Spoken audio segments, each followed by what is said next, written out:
السلام علیکم ورحمۃ اللہ وبرکاتہ۔ سورہ بقرہ حصہ نمبر 23۔ سورہ بقرہ حصہ نمبر 23، رکوع نمبر 3، آیت نمبر 21 اور 22۔ رکوع نمبر 3، آیت نمبر 21 اور 22۔ مفسرین کے اقوال۔ ناظرین، الحمدللہ رب العالمین، پچھلے حصہ نمبر 22 میں ہم نے شرک فی المحبت کے بارے میں پڑھا تھا، جس کے بارے میں کئی اچھی باتیں ہمیں پڑھنے میں ملی ہے، جیسے وطن کی محبت کے تعلق سے ہم ایسا غلو کر جاتے ہیں کہ ہم شرک میں مبتلا ہو جاتے ہیں۔ اللہ تعالیٰ اس شرک سے ہماری حفاظت فرمائے اور ہر طرح کے شرک سے ہماری حفاظت فرمائے۔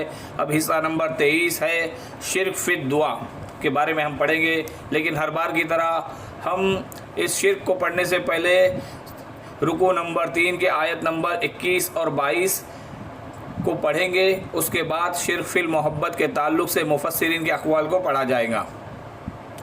اعوذ باللہ من الشیطان الرجیم، بسم اللہ الرحمن الرحیم، یا ایہا الناس اعبدوا ربکم الذی خلقکم والذین من قبلکم لعلکم تتقون، الذی جعل لکم الارض فراشا والسماء بناء وانزل من السماء ماء فأخرج به من الثمرات رزقا لكم فلا تجعلوا لله اندادا وانتم تعلمون۔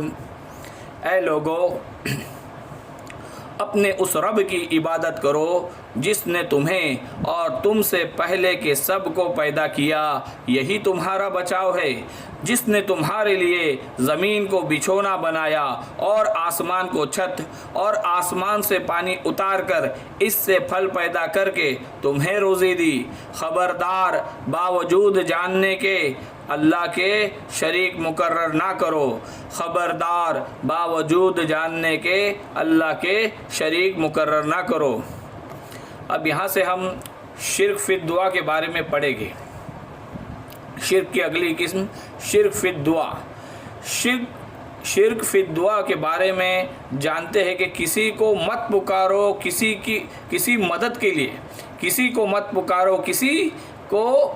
پکارو کسی مدد کے لیے سوائے اللہ کے۔ ایک شرک یہ ہے کہ اللہ کو چھوڑ کر کسی کو پکارنا، اور دوسرا ہے اللہ کے ساتھ کسی کو پکارنا۔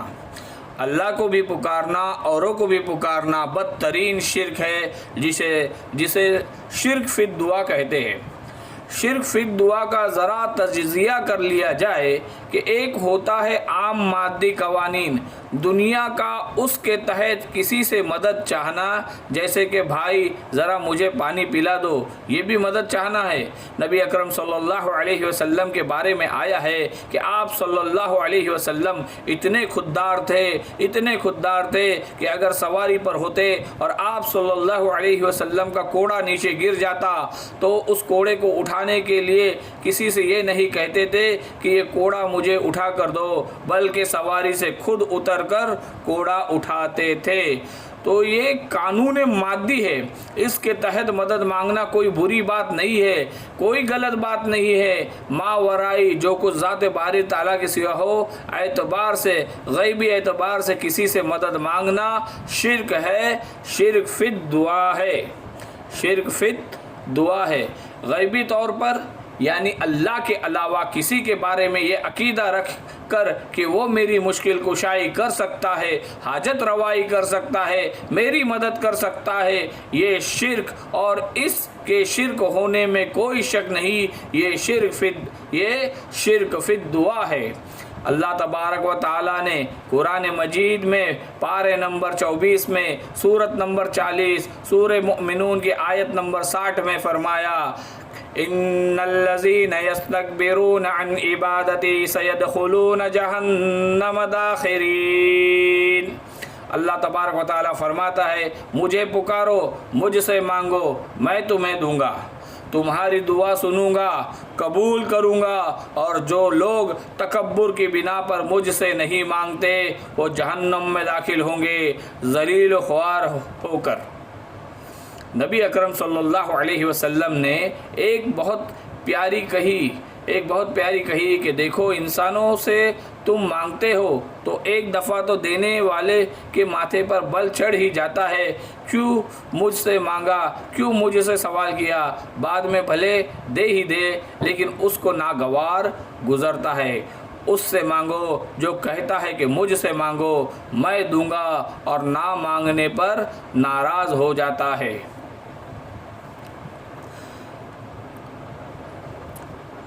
اب شرک کی اگلی قسم کے بارے میں پڑھتے ہیں جو شرک خفی کہلاتی ہے، جسے ہم ریاکاری بھی کہتے ہیں۔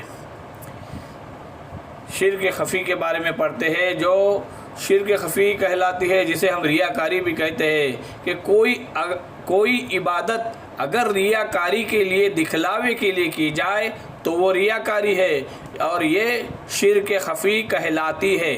مال کی محبت کا شرک خفی ہے، نفس کی اطاعت کا شرک بھی شرک خفی ہے، اور نفس کی اطاعت یہ سب سے خفی شرک ہے۔ نبی اکرم صلی اللہ علیہ وسلم نے فرمایا کہ جس نے دکھاوے کے لیے نماز پڑھی اس نے شرک کیا، جس نے دکھاوے کے لیے روزہ رکھا اس نے شرک کیا، جس نے دکھاوے کے لیے خیرات کی اس نے شرک کیا۔ کوئی نماز پڑھ رہا ہو اور وہ اس وقت کسی کو دکھانے کے لیے، دکھاوے کے لیے نماز کو طویل کیا، سجدے کو طویل کیا، اس نے بھی شرک کیا، اس کے دو مسجود ہو گئے۔ نبی اکرم صلی اللہ علیہ وسلم نے فرمایا کہ شرک خفی کو پہچاننا اور دیکھنا اتنا ہی مشکل ہے جتنا کہ کسی کالی رات میں کسی سیاہ پتھر پر چلنے والی سیاہ چوٹی کو دیکھنا، کسی سیاہ چوٹی کو دیکھنا مشکل ہے۔ نبی اکرم صلی اللہ علیہ وسلم نے فرمایا کہ شرک خفی کو پہچاننا اور دیکھنا اتنا ہی مشکل ہے جتنا کہ کسی کالی رات میں کسی سیاہ پتھر پر چلنے والی سیاہ چیوٹی کو دیکھنا مشکل ہے۔ مذکورہ بالا حدیث سے سمجھ میں آتا ہے کہ شیطان کدھر کدھر سے ہم پر حملہ آور ہو جائے گا، کدھر سے ہماری عبادت میں، ہماری توحید میں نقب شغف دیوار میں سوراخ لگائے گا۔ اس کا اندازہ لگانا، اس سے بچنا بڑا مشکل کام ہے۔ بہت زیادہ چوکس، بہت زیادہ توجہ دینے کی ضرورت ہے، بہت زیادہ محتاط رہنے کی ضرورت ہے، اور اس کا علاج بتایا گیا ہے۔ خاص کر کے عبادات کے لیے کچھ نہ کچھ عبادت نفل بھی کی جائے۔ نفل عبادت اس طرح کی جائے کہ کسی کو پتہ نہ چلے، نفل عبادت اس طرح کی جائے کہ کسی کو پتہ نہ چلے۔ لیکن آج ہمارے یہاں عشاء کے بعد ساری نفل اور وتر بھی مسجد میں ادا کی جاتی ہے، لیکن صحابہ کرام رضی اللہ تعالیٰ عنہ کے دور میں مسجد میں صرف فرائض کی ادائیگی کی جاتی تھی، باقی نماز گھر میں پڑھنا ہی افضل ہے۔ اسی طرح صدقات نفل کے بارے میں کہا گیا کہ اس طرح دو کہ داہنے ہاتھ سے جو کچھ دے وہ بائیں ہاتھ کو پتہ نہ چلے، کسی کو پتہ نہ چلے۔ اس سے ریاکاری کی جڑیں کٹتی ہے، ریاکاری کی جڑیں دل کے اندر سے کٹتی ہے۔ یہ علاج ہے ریاکاری کا، لیکن ریاکاری شرک ہے۔ اس تجزیے کے تحت تو ادنا سے ادنا گناہ بھی شرک ہے۔ فجر کی اذان کانوں میں پڑی پھر بھی سوتے پڑے تو یہ بھی شرک ہے، جیسا کہ سورہ نساء میں اللہ نے فرمایا کہ ہم شرک کو معاف نہیں کریں گے، البتہ اس سے کمتر جس کو چاہے گا اللہ تبارک و تعالی معاف فرمائے گا۔ پہلے تو جان لیجئے کہ یہ جو باریک تجزیہ ہم نے ابھی پڑھا ہے یہ اپنی جگہ 100% درست ہے، یہ جو باریک تجزیہ ہم نے ابھی پڑھا ہے یہ اپنی جگہ 100% درست ہے، لیکن ان میں جو چیزیں ہے کہ کوئی کوتاہی ہو گئی، کوئی گناہ ہو گیا، کوئی شریعت کی مخالفت ہو گئی، نفس کے دباؤ میں آ کر، تو یہ گناہ تو شمار ہو گئے، تو یہ تو گناہ شمار تو ہوں گے۔ اگر یہ ہماری طبیعت ثانیہ نہ بن جائے، اگر یہ ہماری فطرت ثانیہ نہ بن جائے، تو ایک گناہ بھی ساری تباہی لانے کے لیے کافی ہے۔ اگر کسی ایک گناہ پر ہم نے ڈیرا ڈال رکھا ہو، یعنی کہ زندگی بھر اس پہ قائم رہو، زندگی میں ایک لمبے وقت تک اس پہ قائم رہے، غلطی ہو گئی، گناہ ہو گیا، معافی مانگ لو، تو توبہ کر لو، استغفار کر لو، اللہ تبارک و تعالیٰ معاف فرمائے گا۔ وہ غفور الرحیم ہے، وہ رحیموں کا رحیم ہے، وہ رحیم ہے، وہ کریم ہے۔ اس کے برعکس ایک گناہ پر بھی دوام اگر ہو گیا تو ایک گناہ پر جمے رہے، ایک گناہ نے احاطہ کیے رہا، تو وہ جہنم میں خلود یعنی کہ ہمیشگی دوام کی وعید قرآن میں آئی ہے۔ یعنی کہ خلاصہ کلام یہ ہے کہ محض ایک متوارث عقیدے کہ قرآن کو ایک مقدس آسمانی کتاب ماننے سے ہماری موجودہ صورتحال میں کوئی تبدیلی پیدا نہیں ہو سکتی۔ قرآن مجید کے ساتھ جو عدم التفات کا، یعنی قرآن مجید سے جو ہم نے دوری برتی ہے، جو اس سے ناواقفیت بڑھتی ہے، کا جو رویہ ہمارا اس وقت ہے وہ اس وقت ہے وہ نہیں بدل سکتا ہے۔ قرآن مجید کے جو حقوق ہم پر عائد ہوتے ہیں ان کی ادائیگی کی اولین شرط یہ ہے کہ ہمارے دلوں میں یقین پیدا ہو کہ یہ قرآن اللہ کا کلام ہے اور ہماری ہدایت کے لیے نازل ہوا ہے، اور اس یقین کے پیدا ہوتی ہی قرآن کے ساتھ ہمارے تعلق میں ایک انقلاب آ جائے گا۔ یہ احساس کہ یہ اس مالک کا کلام ہے جس کی صفت وراء الورا وراء الورا ثم وراء الورا ثم وراء الورا، اور جس کا ادنا ترین تصور بھی ہمارے بس میں نہیں ہے، اور جس کی ذات کے ادراک سے عجز کا احساس ہی ہمارے لیے کمال ادراک ہے، اور جس کی ذات کے ادراک سے عجز کا احساس ہی ہمارے لیے کمال ادراک ہے، یعنی کہ اللہ کی ذات کی پہچان ہم کبھی کر ہی نہیں سکتے، اور اس کا پہچان سے عاجز آنا ہی کمال ادراک ہے۔ اوپر ایک ثقیل بات آئی ہے، ایک موٹی بات آئی ہے، بات آگے کہ خبردار خوب سمجھ لو کہ ایک اللہ تعالیٰ کی ذات ہے اور ایک ہے اللہ تعالیٰ کی صفات۔ ذات باری تعالیٰ کے بارے میں ہم قیاس نہیں کر سکتے، وہ ہمارے قیاس اور گمان سے بہت دور ہے۔ اللہ تعالیٰ ہمارے قیاس اور گمان سے بہت دور ہے، اور کوئی اللہ تعالیٰ کی ذات بھی ہمارے قیاس و گمان سے بہت دور ہے، اور کوئی قیاس کرنے کا گمان کرنے کی کوشش کرے گا تو شرک میں مبتلا ہوگا، کیونکہ جو بھی قیاس کرے گا، گمان کرے گا، وہ اپنے ذہن میں ایک خاکہ بنا لے گا، اور وہ خاکہ اس کے ذہن کی پیدا کردہ ایک چھبی ہوگی، اور وہی بت ہے، کیونکہ اللہ تو وہ نہیں ہے، اور وہی بت ہے کیونکہ اللہ تو وہ نہیں ہے۔ ایسی سوچنے والا، ایسی فکر میں پڑھنے والا ہر آن اپنی سوچوں میں، اپنی فکروں میں ہر آن ایک نیا خدا تراشتا رہتا ہے، یعنی کہ ایسا شخص ایک مصیبت سے نجات پاتا ہے تو دوسری مصیبت میں مبتلا ہو جاتا ہے۔ اس لیے ذات باری تعالیٰ کے بارے میں کبھی سوچنے کا خیال تک اپنے ذہن میں نہ لائے۔ حضرت علی رضی اللہ تعالی عنہ نے فرمایا کہ اگر آپ نے اللہ کی ذات میں کھوج و کرید کی تو آپ شرک میں مبتلا ہو گئے۔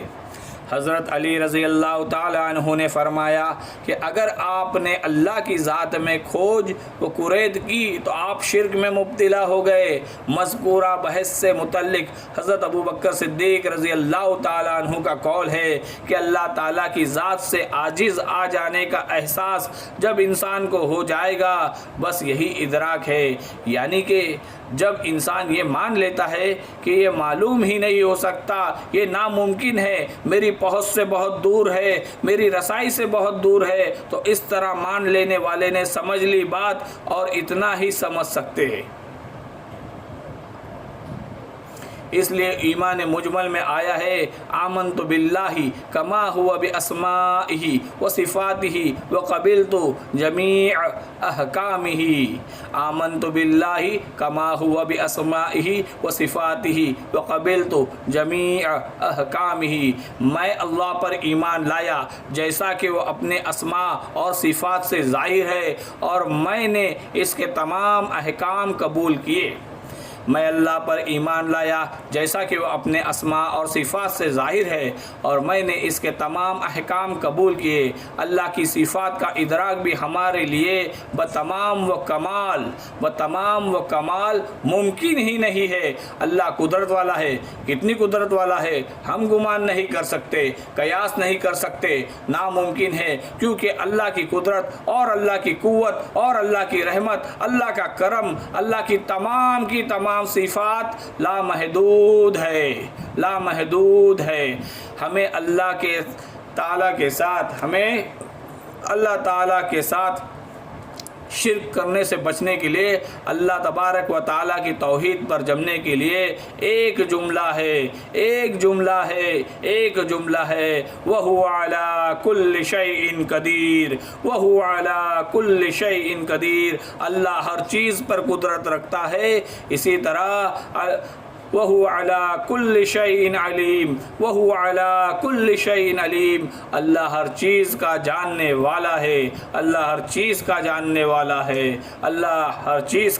والا ہے، الحمدللہ ثم الحمدللہ۔